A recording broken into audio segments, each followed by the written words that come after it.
Professor X's main power is telepathy, which is where one person can send their thoughts to another person from far away.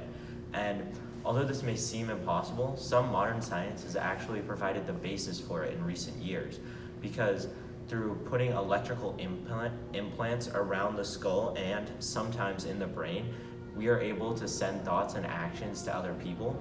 In a recent UW study, they were able to have someone visualize pressing a key, and then through hooking up their brain with wires to another person's brain only on the outside of their head, they were able to make the person press the key through sending an electrical impulse. So there is the possibility of being able to send thoughts and actions through electrical impulses in the brain, but Professor X does it over long ranges without the connection of a wire. So although the basis is there, it doesn't seem physically possible from what we know about science today. All right. There are many components to Professor X's powers that correlate with chemistry. Prior to Cyclops' leadership that led the new group of X-Men to victory, Xavier deployed an entirely different group of superheroes to rescue his former students, but directly following, he erased the entire group's memory. Metal stellation agents that trap metal ions were used to reduce the effects of X's brain, metal ions in the brain. These were limited by the poor uptake of brain tissue. Research even shows that an answer to this limitation is combining a targeting dye with a metal stellation agent that crosses the blood-brain barrier. There's a lot of research being done towards a study of how RNA-binding proteins are involved in the important process of learning and memory formation, and the impact it can be on future research. At Johns Hopkins, they were able to detect differences in the concentration of brain chemicals that are used to transmit messages between neurons. The strength of these magnetic fields allowed the researchers to measure a small amount of multiple brain metabolic levels as well as compare them.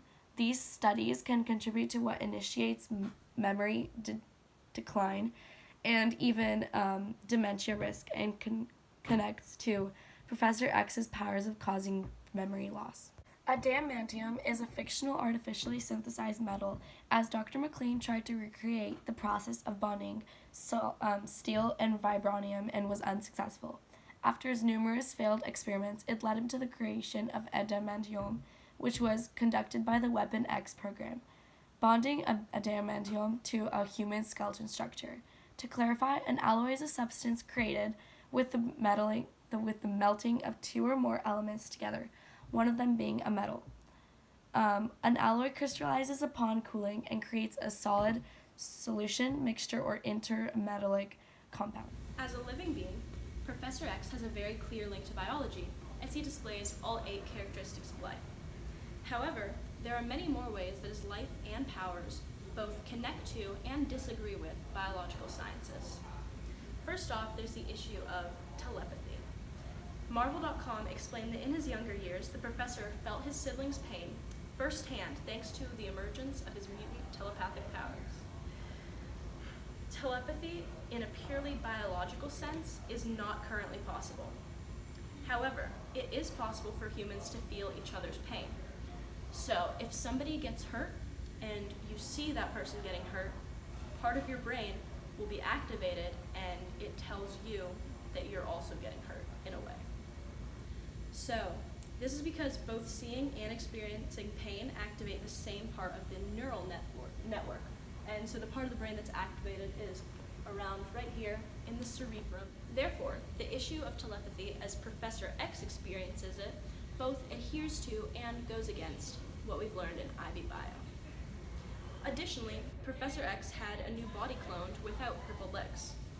As is relatively common knowledge, cloning is a feat made possible by today's science. However, the process is not quite like Marvel would have you think it.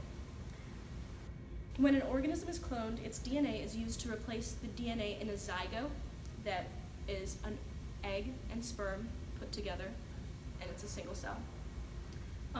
Then the zygote develops with the organism's DNA in it, and then it's born as a baby. So it wouldn't have been an entire new body formed for Professor X. It would have been a new organism formed that had Professor X's DNA. And in modern day science, that is not, it's an ethical dilemma, so it's not going to be done. and it wouldn't allow him to inhabit the new body with his own consciousness. In sports medicine, paralysis is a rare but very serious injury that may be dealt with in the professional world. Professor X is paralyzed. It happened when a large stone block crushed his spine. Paralysis is an injury that can occur during sports or in a freak accident. The crushing action of the block would have caused paralysis by damaging his spinal cord and nerves at the end of the spinal canal. Movement is inhibited and the patient, such as Professor X, will become paralyzed. The part of the cord which was damaged is shown in this section. The affected vertebrae include the lumbar vertebrae. After paralyzation, he was not able to move from the waist down.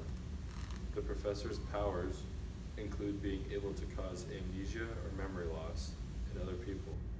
Amnesia is generally caused by brain damage or disease. For example, a concussion might cause brain damage.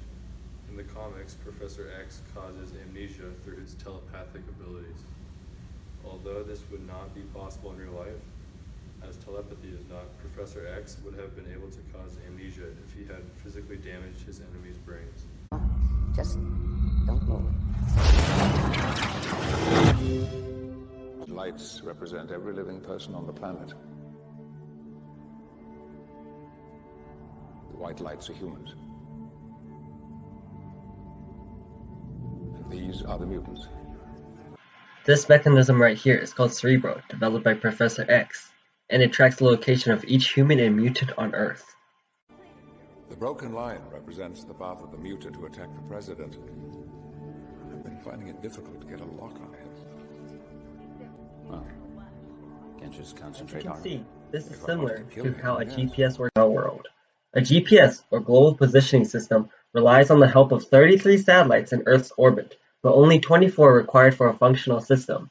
The location of any object on the surface is found by using 4 satellites to simultaneously send radio waves to the receiver, and because radio waves are electromagnetic waves, they travel at the speed of light.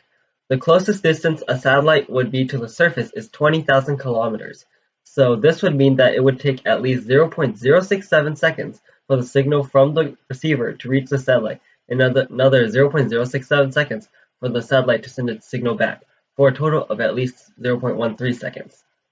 Wait a second, don't you need only the distances from 3 points to calculate the position of anything on Earth by triangulation? Why 4 satellites? That is true. However, the 4th satellite will determine the time the initial position is offset, which happens because the system needs to correct itself for a tiny amount of time because of the delay in a receiver's device.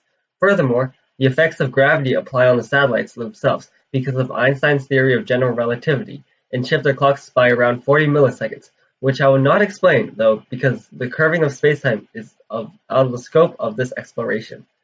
Yeah, but how do GPSs know their own location? They actually use quasars, which are the black holes in distant galaxies that flash ranges of electromagnetic waves.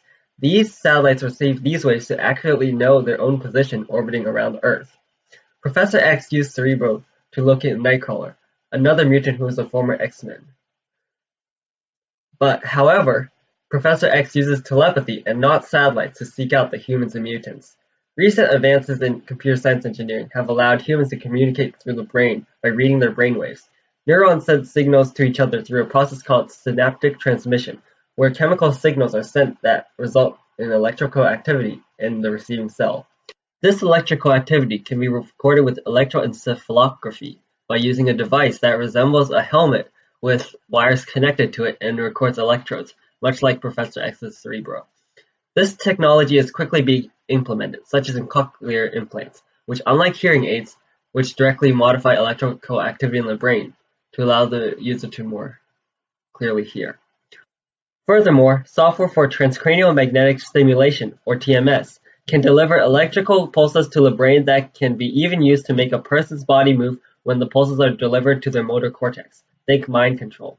Using specific brainwaves, scientists have used electroencephalography with TMS and the internet to transmit thoughts from across the world, which could eventually lead to Cerebro-like devices to assimilate into society, with certain ethical dilemmas as well.